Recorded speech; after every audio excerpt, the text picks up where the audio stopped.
When you're home alone at night, it can be pretty creepy sometimes, right? Even as a kid, I tried to avoid reading any of my scary stories or watching anything creepy at night. So anyway, this happened one night when I was home alone. My parents were out late. They didn't leave me home alone all that often, but they would do it like once a year or something. I didn't ever mind. To me, it was pretty fun having dinner, watching TV, and hanging out in my bedroom by myself. That was, of course, until it was nighttime. That night I lay in bed, and I think I was watching something on TV, probably eating snacks too. I heard a knock at the door. I'll always remember this. It was 3 quick knocks. I ignored it. It was my parents' advice, and they told me if anyone came to the door while they were gone, I wasn't supposed to answer it. But then I heard something else. There was the unmistakable sound of someone walking down the stairs towards the door. My body became instantly stiff because I knew that there was no one at home but me. I tried my best to force my heart to calm down, but it just kept beating faster. I remember saying to myself, "Calm down, there's no need to panic. Come on, you're not a kid anymore." I told myself that, but I wasn't sure I was listening. The footsteps seemed to stop midway down the stairs. I scared myself with the notion of whether the owner of those footsteps was going up or going down. After a few moments, I somehow managed to convince myself that I was hearing things. I didn't want to be freaked out anymore, so I put my headphones back on and searched for some kind of comedy show on my phone. I could still hear rumbles coming from within the house. It was natural to hear the house settling noises because our house was pretty old, so I tried not to allow my imagination to run away with itself. Then I heard a horrendous thud. It sounded like something very heavy hit the ground. Sweat began to drip down my back. I didn't really know what to do, but I managed to find enough confidence to use the bathroom when the house seemed still. Usually I can't sleep unless the lights are off. I mean, even a blue charging light is enough for me to turn on my side and bury my face in the pillow. However, that night, there was no chance that I would be sleeping in the dark. I lay in bed for a while, but I wasn't able to get to sleep. I felt as if I needed to know what the sources of the sounds were. I managed to psych myself up enough for me to leave the room and run to the landing. I figured if I hit the lights in the landing, that would be enough to relieve myself of anxiety. If I hit the lights and saw that there was no one stopped on the stairs like my ears told me there would be, then maybe I could get a decent night's sleep. I was wrong. I ran out to the hallway, and before I could hit the lights, I saw a dark, shadowy figure halfway down the stairs. I knew that figure, that outline. He was unmistakable. It looked exactly like a guy who lived in our neighborhood. That guy lived right behind our house. He lived alone, in a detached house. I was terrified to see him in our house, especially when I was home alone. Not because I felt as if I was in danger, simply because I knew that what I was seeing could not possibly be true. I knew that man had passed. His sister had found him. He had decided to end things by himself. It was sad, but our families never really knew one another. We lived in the same neighborhood, but we didn't talk much except for the odd hello. It made no sense why he would be here. Why did you come here? I thought. The moment that thought had registered in my brain, I heard myself begin to scream. I knew that I was home alone, and no one would answer my scream, but I screamed anyway. But then, something happened. After I let out that scream, it seemed as if I calmed myself down. I don't know why, but once I was able to confirm the identity of the person in my house, I stopped feeling so scared. I stood there for a while, and I watched him, and he just stood there staring at me. After, I don't know, maybe 30 seconds or so, he crouched down, and I felt as if I wasn't in any danger, so I went back to my room. I slept with the lights off. I felt so secure. I cannot explain that shift in me. I really don't know. I slept soundly, so unafraid. It would be years later I would learn that the presence in our house was the reason for our family to move. It wasn't just me who experienced the figure on the stairs. Both my parents admitted to being frightened of a black shadow. It seems as if I was the only one who was at ease with it. It's years and years later now, and I'm somehow waiting for the night that I'm visited again. I wouldn't know what to tell my husband if it happened, though.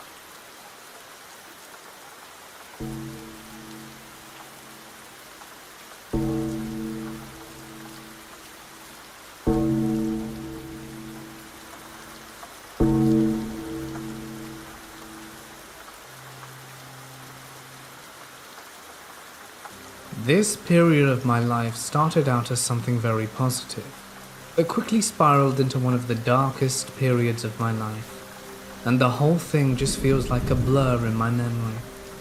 I started dating this girl that loved the show Paranormal. She had a pentagram tattoo on her, but she didn't even know what a pentagram was when I met her. It was essentially a symbol from the show that looked very similar to a pentagram. Things were great at first. I got a job at a warehouse working the night shift, and shortly after, I was able to get a cheap 3-bedroom in the city. I loved the apartment, and I loved her. Our relationship was great at first, so I get the rental agreement signed and we move in. I have 2 beagles, and I had just brought in their little dishes that they eat and drink out of, and I set them down on the kitchen table. And immediately the damn thing flies off the table before my very eyes. I didn't know what to make of it, so I just let it go. It freaked us out, but her more than me, because honestly I didn't really believe in ghosts until I lived here. I knew strange things could happen, but I just thought there must be some other explanation. The first major incident I can think of involved a brand new towel cabinet in the bathroom. I had just washed about 10 towels and put them in said cabinet. Now mind you, this cabinet smelled like fresh wood, and my towels smelled like fresh laundry. Well, the next day, that cabinet was saturated with the smell of death or rot. It freaked us out, but again, I wasn't jumping to conclusions, and anything could have been the cause of the smell. The smell was isolated to the cabinet. I seeped in my towels and re-washed them. The smell was gone the next day. Seems to me like an animal died in the wall, and the smell wouldn't go away. At this point, we had heard the place is haunted from the upstairs neighbor. Apparently, a 7-foot-tall shadow man in a hat had been seen. Neighbor's friend saw it and would not come down to the house due to fear anymore. Whatever this entity was, it seemed to have a sort of obsession with my dogs, and the dog's bowl in particular. So I'm at work, it's about 3 a.m, and I'm in receipt of a frantic phone call from my girlfriend. She didn't work and just stayed home all day and night, so she experienced most of this. She was in tears, and so scared she could barely get the words out. Honestly, it still makes me feel the same type of way, remembering how scared she sounded. She was in the living room, which was a big space, essentially half the apartment connected to the kitchen, which was essentially the other half, chilling with the dogs on the couch, when she heard a knock in the kitchen. My dog, Scout, perked up and starts growling and staring in the kitchen like there was an intruder. She's looking, and before her eyes, the dog dish in the kitchen very slowly starts sliding across the kitchen floor. She basically went into shock out of fear, but called me in, and I came home and did what I could, which was basically nothing, and put the dog bowl in its spot and went back to work. 10 minutes later, I got another call. The dish moved again. Her mother picked her up, and she spent the night away. The sun was up, and I got home and the house always felt safer when the sun was up, so I just went to sleep. The front patio light started going on and off by itself. It was creepy, but again nothing too crazy. My one dog seemed to never see the entity, but my other dog would always have this terrified expression on her face and would behave as if another person were in the house. The upstairs neighbor was going through the attic, and found some weird-ass note in the prior tenant's belongings that said, "Madark is God." I gurgled Madark, and it turns out that it was some ancient Babylonian god. I bring up to the landlady that the place is haunted, and she confirms it. Cool, thanks for telling me that after I moved in. Shortly after, my ex starts hearing disembodied voices. A man whispering in her ear from directly behind her when she was in the bathroom. My voice calling to her when I'm asleep rooms away, and footsteps around the house. Tables flipping over in the living room in the middle of the night, causing me to storm out my bedroom ready to whoop some burglar to find nothing but an overturned table. Whatever this thing was, it was horribly negative. This wasn't just some haunting where a ghost is doing random things. It had a mind, and it seemed to be doing things that caused stress and negativity to take hold on my relationship. When things were good at home, the paranormal activity would rack it up. And then when things got bad for us, it would go dormant. It felt like it always had to keep everyone in the house at each other's throats. When I first moved in there, a moment didn't pass where it didn't feel like some unseen person was staring at me hard. I just always got that sensation, and it was unnerving. So then the nightmares and scratches started for me, every single night. I would have horrible, horrible night terrors, violent dreams filled with people I loved dying, and people in general being hurt. I would wake up with long red scratches all over my body, and would constantly wake up pouring sweat and calling out because the dreams were so intense. I honestly can't remember the last time I had a nightmare before I moved into this place, and thankfully, now that I have moved out, the nightmares have stopped. Fast forward a little bit, and I have a meeting for work that I can't miss. I plan to leave an hour earlier just to be safe, except my keys had vanished. I look for them, and it starts to get closer to start shift, and I'm panicking. I never lose my keys, and at this point, I'm ripping the place apart, ripped the cushions off the couch and can't find them. I left the place a bit of a mess, and got the neighbor to drive me to work. She picked up the cushions, put them back, and went to the bathroom. Heard a bang, and went out to see my keys neatly placed in the center of the couch cushion, which she had just put back. It was unreal. This told me this thing was calculating, and at this point I knew it was actually trying to harm me. If I didn't make it to work, I would have lost my job, and it somehow chose this one day of all to do this. Unreal. Now I want to mention this because it fits the whole trend of the house attracting and fueling negative energy. The upstairs neighbor was this chick. Not a bad girl, but she had this deadbeat boyfriend that never worked and pretty much just laid around and did drugs 24/7 and mooched off her. Years ago, this guy had ended someone's life over the last hit of acid. It was ruled manslaughter, and he served his time and was released. And a week after we moved in, my girlfriend caught him peeping through our window at her. So come to find out that my neighbor on his left, his family owned the house he was in, the house we were in, and the house to the right. Apparently all three of them were haunted. So to make a long story short, my relationship spiraled out of control. She left me, it had become toxic, and was for the best, and I don't blame her for anything. I have to accept that I messed things up, but that house added that last bit of stress on top of real life stress that pushed it all over the edge. I believe the entity fueled the flames when things were good, and would go dormant when things were bad. There really is a lot more to tell you about that place, but in all, it certainly wasn't a good place to live.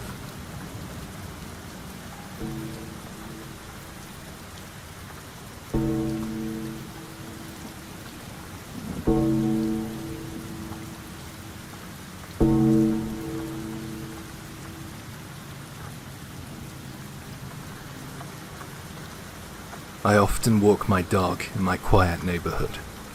I want to share with you a really creepy thing that happened one night when I was out walking the dog. I wasn't drunk or overtired or anything. I was wide awake. I had walked around the block as per usual, and I was heading down the street, which leads to my home. I stopped in my tracks when I heard a weird noise. It sounded like a voice echoing. It was almost as if it was coming from a speaker or something. I couldn't quite make out what that voice was saying, though. I noticed that I had stopped outside a house in my neighborhood. I felt for sure that the voice was coming from within that house. I could clearly hear it coming from that direction. The house itself was very old, and it's been here for as long as I can remember. I remember it from when I was young, even though I didn't live in the neighborhood. That house was in the process of being demolished. Demolition had begun about 2 or 3 days ago. There was rope and barriers to prevent anyone going in there. I think that the place had been long abandoned, and I was glad it was finally getting sorted out. The place was overgrown with weeds and was beginning to rot. It was kind of an eyesore. Anyways, I had no idea who lived there, or if someone was squatting in there, or something like that. I thought that it was empty, so when I heard this weird echoey voice coming from inside, I was pretty sketched out. It sounded like it was in pain and it was suffering. I guess I could describe it as a dry-throated groaning, kind of like someone doing a vocal warm-up incredibly slowly, and they were stuck on a low ah sound. Or like when you go to the doctors and you have to say ah. It was so creepy. It wasn't a regular rhythm, so I found it hard to convince myself that I had mistaken it for a mechanical sound. It was irregular, and it made me feel pretty scared. I didn't know what to do. I didn't like it, and something inside me told me to keep moving and get home. As soon as I moved away from the front of that house, the creepy moaning stopped. Now, if there was someone in that abandoned house who was trying to freak me out by using some radio or speaker, then it should have faded away as I walked off, but it didn't. It just stopped. It was at this point my dog, who is usually so good at standing guard, started to nervously shift around. Well, I took that as a sign to get on my way. I jogged back home with the dog, and that night I had 3 withheld number calls, and when I picked up, the caller was silent. It was creepy, but I mean, it's not like it doesn't happen every now and then.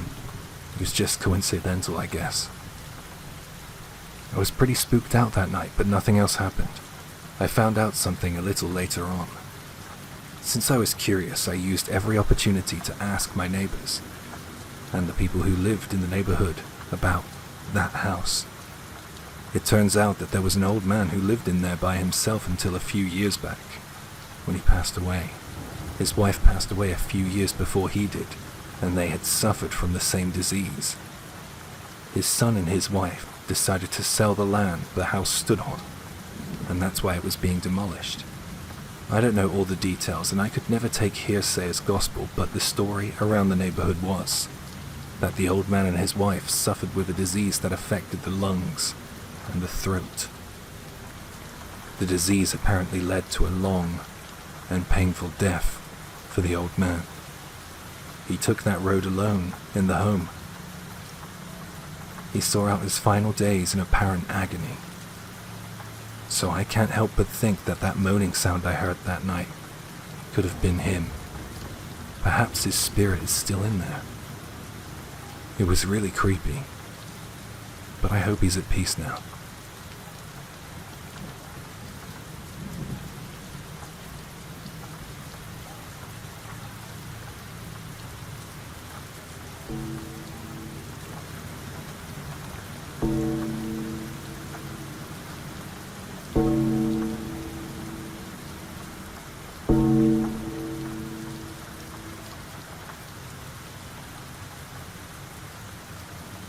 My girlfriend and I both attend university, and we live in a relatively old apartment building in the town of St. Cloud, Minnesota. The building was constructed around the 70s, and though it's nice, something about it gives off an extremely eerie feeling, almost a dark, heavy feeling. But since rent is cheap and is close to campus, we moved in anyway. Let me preface and say that we live on the second floor of the building and have neighbours above and below us. We have never met our neighbours, oddly enough, but assume they are just older residents. We are both true believers of the paranormal and have always been curious about it. My girlfriend has never experienced anything paranormal firsthand, but for me, I have seen odd things throughout my life that I can't explain, and this experience happens to be one of them. This story begins as any normal night. We got done moving in and unpacking our things and decided to take a break and relax for the rest of the night. We were watching Netflix and we paused the movie and started to hear a loud banging sound above us, almost as if someone were constantly picking up and dropping heavy things. We look at each other and my girlfriend says, "Maybe someone's moving in upstairs?" We didn't immediately think it was paranormal, so we ignored it. A few days go by and the banging started to happen around the same time it did the first. For some reason we weren't creeped out or anything like that. We just thought this time was the only time that people above us could move in, because maybe they got off work at that time. Later on, the same night, while getting ready for bed, we heard overly loud footsteps as if someone had heavy steel-toed boots and was purposely stomping their feet against the ground. While in bed, we all of a sudden hear a blood-curdling scream coming from a female upstairs. It was so loud, we could have sworn it was from right beside us. So we jolted awake and both had pale looks on our faces. We were terrified. We thought we should call the police, but decided not to. Perhaps it was a movie they were watching, but it was just too loud to be a movie. One morning I was in the bathroom getting ready to go to work, and I hear a faint cry coming from the same female voice, as if she were crying in the bathtub or somewhere near the bathroom, since it was right above me. I then hear doors slamming and drawers constantly opening and closing. This sound goes on for another few minutes, and all of a sudden it's dead silent. My girlfriend wasn't around at the time, but she still believed me. No sounds of movement or crying/screaming since then, and it's been silent for a few days now. The next week, my girlfriend and I decide to go to the front desk of the apartment building and tell them about the sounds we'd been hearing in our apartment. The reception lady looks at us confused and begins to hesitantly tell us that nobody has moved into the apartment and that it hasn't had a tenant in over 2 years. Dumbfounded, we ask if anyone could have broken in and caused the sounds, and the lady reassured us that if someone were to break into the apartment, the alarm would go off, alerting local authorities and the building's security. But they never had any alarms go off, nor did we hear any. We can't help but think what's going on there, and we decide to do our own investigation work and do some research at the local library in town. I didn't find anything that mentioned a murder had occurred in or around the area we live in, and to this day I'm still trying to find answers. We do hear the sound on occasion, but knowing that absolutely no one lives up there just creeps us out even more. We don't know what to do and can't break our lease. It's the middle of the semester, and we were too scared to sometimes even step foot in that apartment building.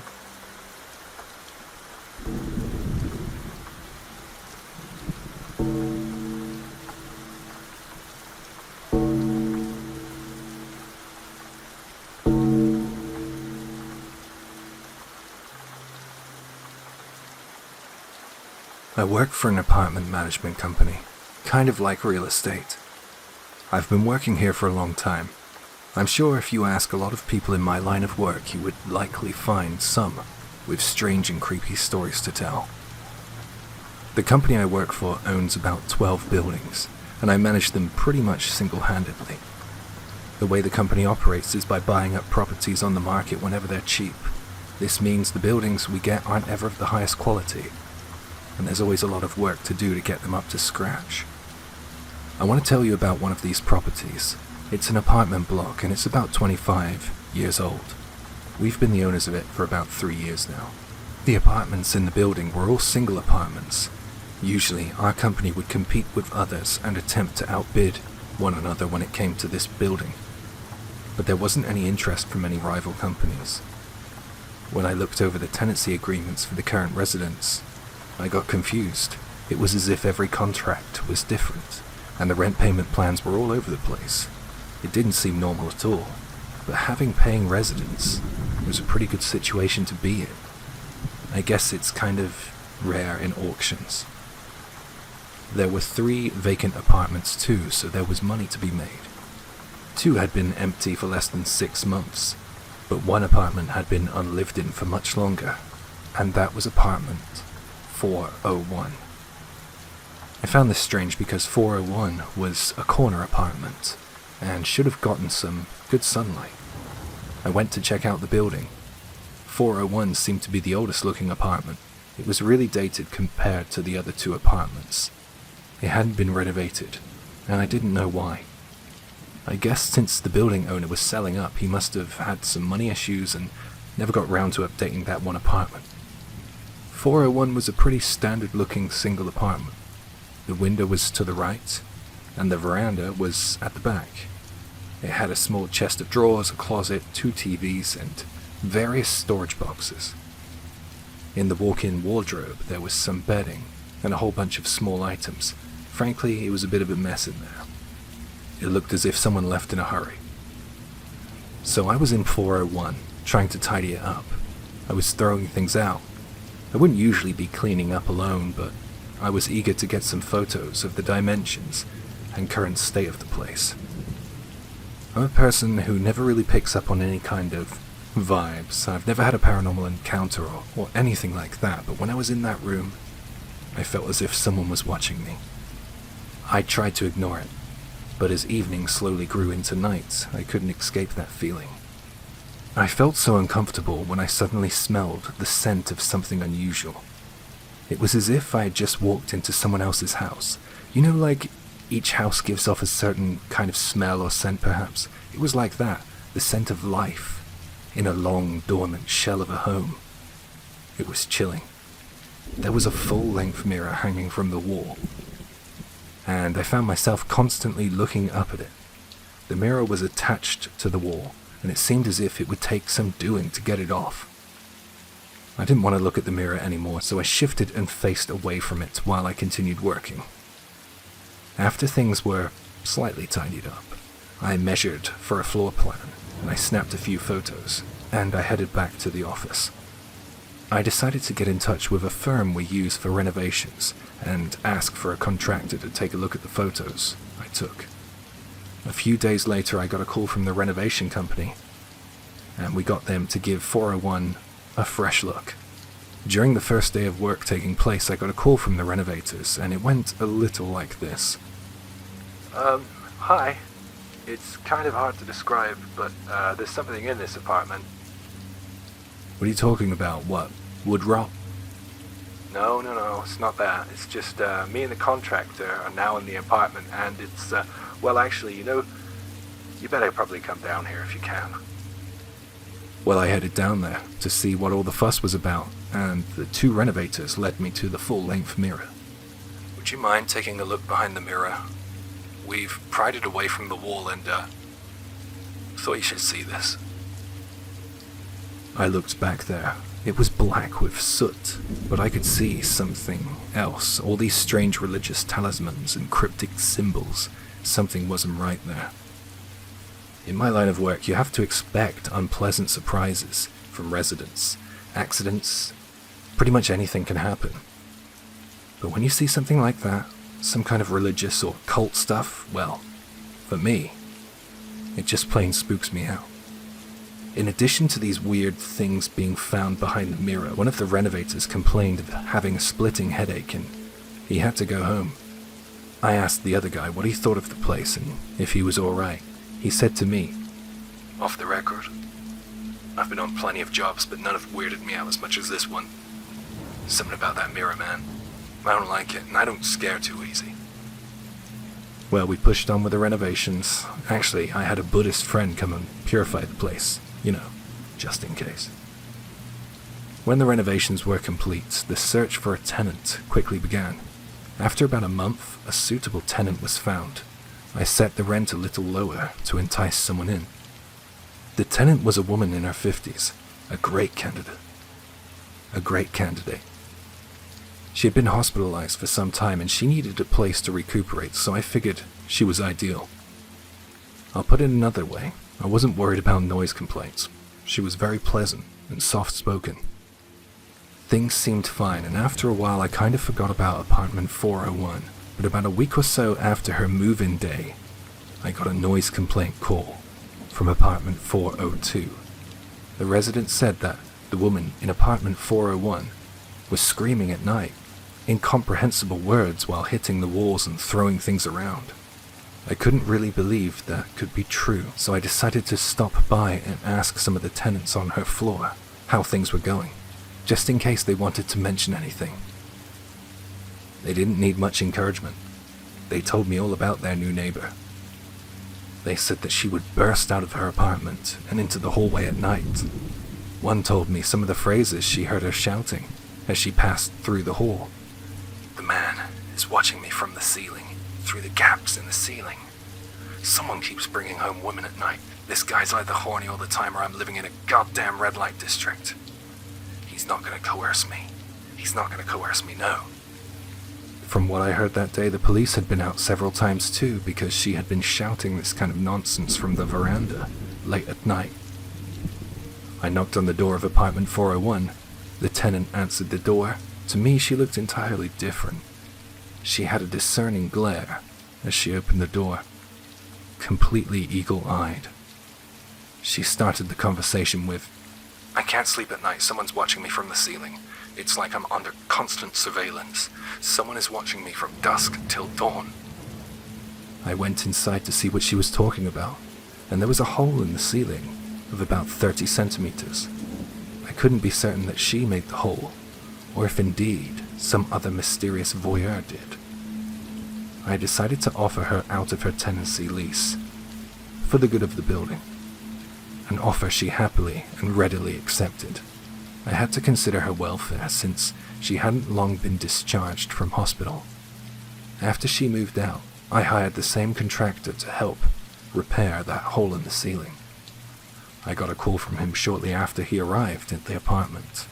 He said that he had found more of those strange pieces of paper with symbols up there. I said to him, "Just fix the hole for now, and I'll take a look at the other stuff later." I told myself that the incident with the former tenant was just a one-off. I mean, she did just come out of the hospital. The next tenant was a guy. He was in his late 20s. He had a decent job and his parents signed on as guarantors, so everything seemed fine for me. He looked like a decent enough chap too. I greeted him and his dad on moving day and they seemed perfectly pleasant. 3 months or so went by and I got a call from my new tenant's dad asking if I had heard from his son. I said that I hadn't, and he told me that he hasn't been able to get in touch with his son for about a week. He wanted me to go to 401 with the keys to do a welfare check with him right away. I realized that the rent hadn't been paid as well. Both his parents arrived and informed me that their son had been missing from work without notice too. I started to get worried and began to think the worst. We arrived at 401 and I pressed the doorbell. Unsurprisingly, there was no response. I then opened the door with the duplicate key we retained. I pushed open the door, but it snapped against the chain. It was open enough to pour out a horrendous smell though. The stench was so terrible that it caused me to almost throw up in front of the parents. I covered my mouth and tried to look in through the door. It was pitch black in there, but I could make out the shape of what I thought was a garbage bag. I called out the tenant's name. No reply. His mother called out. I could hear the sense of pain and worry in her voice. No reply. I realized during the intervals we expected a response to come in that I could faintly hear the sound of the TV inside the room. I told his frightened parents that I had a chain-cutting tool in my car and I would go and get it. I came back and I told them that I was happy to enter the room ahead of them. I was still thinking the worst and I cannot imagine the pain it would have caused them to see their lifeless son in that apartment. I cut the chain and I headed in. It was dark in there, and there was garbage all over the place. I tried the lights, but they didn't come on. The main room was almost completely dark except for the TV. I called out once again while looking around the room. Then my eyes fell on him. He was there, sat at the edge of his bed, with the duvet wrapped around him. I shouted out in shock, and his parents came rushing in. They called out to him, asking if he was okay, but he didn't respond. He just hung his head. His hair was long, and he hadn't shaved. He looked almost unrecognizable to the person who moved in 3 months ago. I looked up at the ceiling. With the help of the glow of the TV, I noticed that there were black garbage bags taped to the ceiling. I opened the curtains to see that he had done the same to the windows and the veranda doors too. This was very unusual, and it was freaking me out. I called an ambulance and went about removing the bags, as they could be a hazard. The ambulance arrived, and the parents and the son all went off to the hospital. I think they were all crying by the time they left. A few days later, the tenant's mum came and told me that they were taking their son back to the countryside to recuperate. She said that she wanted to cancel the contract for apartment 401, and who was I to say no to that? I mean, I could have dug my heels in, but I like to think I have a little more decency than that. I wanted to ask how he was doing, but I just didn't feel it was right to pry. It's been about 2 years since he moved out, and we aren't offering that apartment out to tenants at the moment. To be honest, I would be happy if no one lived in there ever again. We've had a lot of questions by the police, acquaintances, etc. It seems as if apartment 401 has earned itself a little infamy. Even the residents in the building won't go near it. One last thing. On the day I went to take the photos of the place, I found one photo on my digital camera that I don't remember taking. The camera is just pointing towards the ceiling, towards the part where the hole was made. I want to know about the history of that building and that apartment because the first resident's comments intrigued me. What I thought at the time was incoherent babble might hold some clues to the mystery of apartment 401. Especially the comment about the man bringing back women to the room and her saying that he was going to coerce her. I wonder what she was referring to. I wonder what stories the mirror and the walls would tell if they could.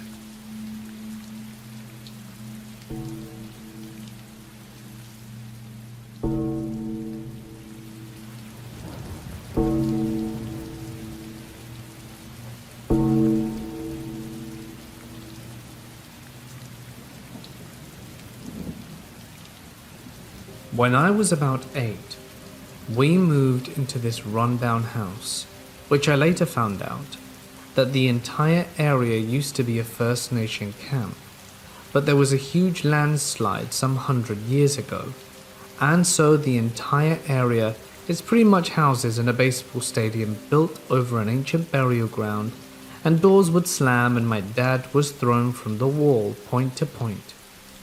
The basement was terrifying and had a chain lock on it, and while my mother was in the bath, I decided to close the door since it creeped me out. But when I shut it, it slammed back open and hit me in the face violently. Those are just some of the examples from what happened in that house. And when we moved out, my dad and sister took down drywall in the basement and found satanic symbols all over the walls and an odd odor which had a passageway to hell written on it. So, turned out the previous tenants were Satan worshippers and the landlord knew, so we got the hell out of there. I know it sounds insane. It's insane to me too, but I think something attached itself to our family from that house.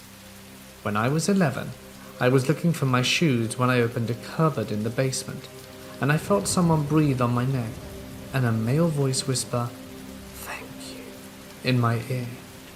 That same year, my dad and I were in the kitchen at around 1 a.m, and he all of a sudden looked terrified as he's staring at nothing. I've never seen my dad so scared, and the room went cold. I'm not a religious person, but I started praying, that prayer that goes, Our Father. My dad was turned away from me, and I was mouthing the words so he didn't know what I was saying. But he turned around after a few minutes and said, I don't know what you said, but you saved us. And he refused to tell me what was there, and to this day refused to talk about what happened. He was crying and shaking, and it's the only time I've ever seen him like that. When he got his new apartment after him and my mother split up, I went to stay with him for a few days, and during that time we would hear weird noises and things would go missing everywhere. We were sitting in his kitchen facing the stove since we heard a noise, and right in front of our eyes we watched as the salt shakers went flying off the stove. For some reason, nothing paranormal ever happens around my mother, just around myself and my father and older sister. I'm 17 and my sister is 26, and like my mum, my 9-year-old brother has not had a thing happen to him either. On a side note, though my sister saw a psychic who told her that her dead boyfriend was attached to her, along with something else that felt evil, which is why we came to the conclusion that something had followed us from that house. When I was 13, my mother and brother and I moved in with my mum's old friend. Things kept happening, but now that my dad and sister weren't with me, it only happened to me. I was standing in the kitchen home alone when a fork flew across the kitchen and hit the wall. But when I went to see where it fell, there was nothing there. Another time I was laying in bed, with what seemed to be sleep paralysis, but something grabbed my ankles and physically started dragging me off my bed. By the time I could move, I was almost completely falling off the bottom of the bed, and I in no way could have moved myself down there as I had zero control over my limbs. When I was 15, we moved into my current house, my mother, brother and I, and things were quiet for a while. Every time we move, it seems like things would calm down before resuming. Honestly, my theory is that every time we move, these entities have to find us again. The first time that something happened in this house, I was standing in the living room and a picture flew across the room and shattered. When my mum and brother are out, someone will play the piano at 3 a.m. And I know for a fact it isn't my cats, since it's usually two-handed melodies that last anywhere from 30 seconds to 2 minutes. Here's the part that confirmed my theory, at least to me, that something had followed us. I was laying in bed not trying to sleep, but I had the lights off and my eyes closed from a headache, when I felt someone breathing on me and heard a voice whisper, "It's mine." But it was the same voice that spoke to me before I was 11. I would recognize it anywhere. I freaked out and placed cups of salt in various places in my room, along with different crystals given to me by my mother, an Aboriginal friend. Now, look, this next part I'm not proud of. I knew I was insanely stupid, but on my part I'm a kid, and kids do dumb things. A while after I heard the voice, I went to a bonfire and was drinking, though only coolers, as at a max it was around 3, and I was not drunk. So I went to my friend's house to sleep. She is First Nation and communicates with spirits through a Ouija board. Her and my other friends wanted us to use one of them, and I stupidly agreed. It answered us, and I can't remember what exactly was said, but I do remember her asking, "Do you like Alison?" So me, and the board said no, and then yes when asked again. But around this time my chest became very constricted and I found it hard to breathe. I was hyperventilating and crying, and felt like I couldn't get any air into my lungs. They told me I was freezing cold, and my pupils weren't responsive. They ended up calling the ambulance, who ruled it as a panic attack. But the thing is, while I do experience panic attacks and pretty bad anxiety, my panic attacks are widely different than that, and I was completely calm and not anxious whatsoever. So that leads us to what happened a few days ago. and I'm pretty worried that the Ouija board may cause this to get worse. So ever since I put Salt in my room, nothing paranormal has happened in my bedroom, and so I began to feel safe in here, which I guess I shouldn't have let myself fall into that false security. I was sitting on my bed, my headboard against my window, and I have my blinds closed and a blanket over my headboard so that no one could look into my room, when I heard something tap against the window. I heard it for a few minutes, so I turned around and saw out the window. At first I saw nothing, but then there was something pressed up against the glass in the shape of a head. My light was on, so I couldn't make out any features, but it seemed as though they were wearing a hood, and that it was hiding its face from me. I thought it was someone trying to break in, so I started screaming, and we called 911. The police came and brought us outside to show us that there were no footprints in the snow whatsoever. Not to mention my window is too high for someone to be face level with without a ladder or chair. So what else could it be other than paranormal? I know what I saw. I stared this thing down for at least 10 to 15 seconds as I was frozen with fear. My mum called her First Nation friend who was going to come and smudge our house in a few days for us. But other than that, I don't know what else to do. I'm terrified, looking over my shoulder constantly and having to look out my window to make sure nothing else happens out there. If anyone has any advice or idea of what is happening, please help. I know this sounds crazy, but it's the truth.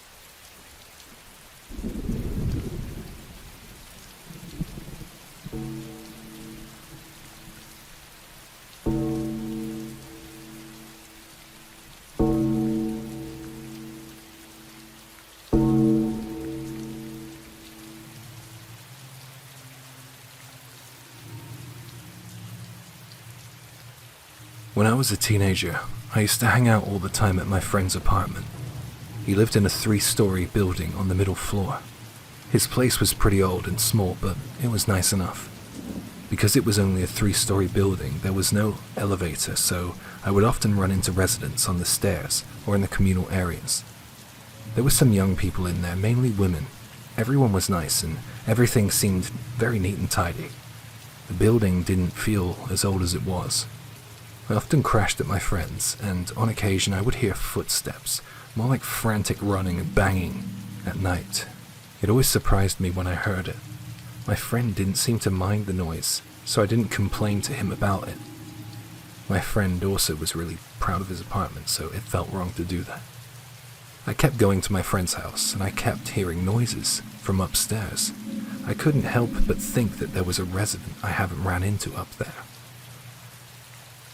The nice and polite people I had met before seemed unlikely to be the culprits. I did once see a young woman head upstairs, but they couldn't be sure it was her. One night the noise was just so loud it irritated me so much, I asked my friend, "Do you not hear that?" My friend looked at me and then asked, "What, the TV?" "No, I mean the banging. Upstairs." It sounded like someone was running backwards and forwards, or jogging in place, even as I said that. It was really loud, but my friend just looked at me and said, "Upstairs?" He reacted like he couldn't hear anything at all.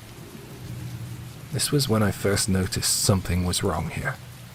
How could he not hear all those frantic footsteps? He looked away from me and said, maybe it's your imagination." I got the feeling he knew more than he was letting on. I said to him, "Hey, let's go up there and take a look then." I was going to put my ear against the door to see if I was hearing things or not. I wanted to know what was going on up there. So we crept upstairs and approached the apartment directly above my friend's. I was shocked to see that all the windows were covered with newspaper, like an old store with no owner.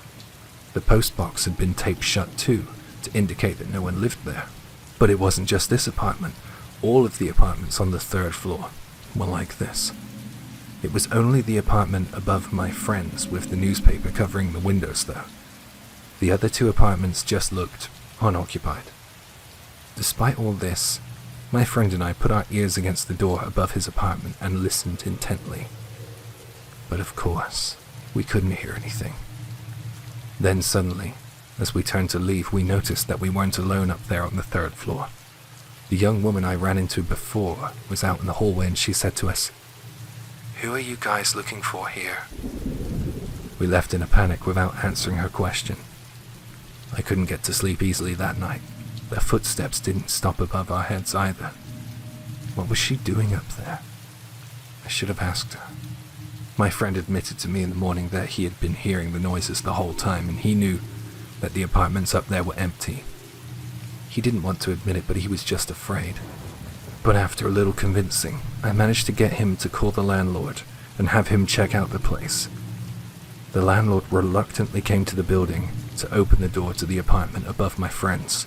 I stayed. I wanted to know what was making the noise in there. He opened the door, and the first thing that hit me was the smell of mold and stale air. The landlord turned to us and said, "Whatever footsteps you are hearing are probably nothing more than mice scurrying around." We both knew that what we heard were not mice. I suddenly felt cold. It was as if my insides were cold. It was the strangest feeling. I swear when we were in the bathroom, I could see my breath, even though it was spring. There was another strange thing. Both my friend and the landlord didn't see this, but I swear I did. I swear I caught a glimpse of the woman we saw on the 3rd floor in the bathroom mirror. Even though it was an incredibly short glimpse, I saw something hateful in her eyes and I had to leave. The landlord went over to me after locking up the room and asked me what the matter was. I told him that I felt something in there, some kind of presence. He nodded and said he was well aware of what I experienced. "Some people can't stand that room. They leave in seconds, and others leave in a few days or weeks. That doesn't just go for that apartment, but the apartments either side of it. I can't get my tenants to stay in there. There's only ever been one incident in that apartment, though, and it was years ago. Young woman took her life." I don't know how she did it, but when I was told that story, I couldn't help but think of the noises I heard up there.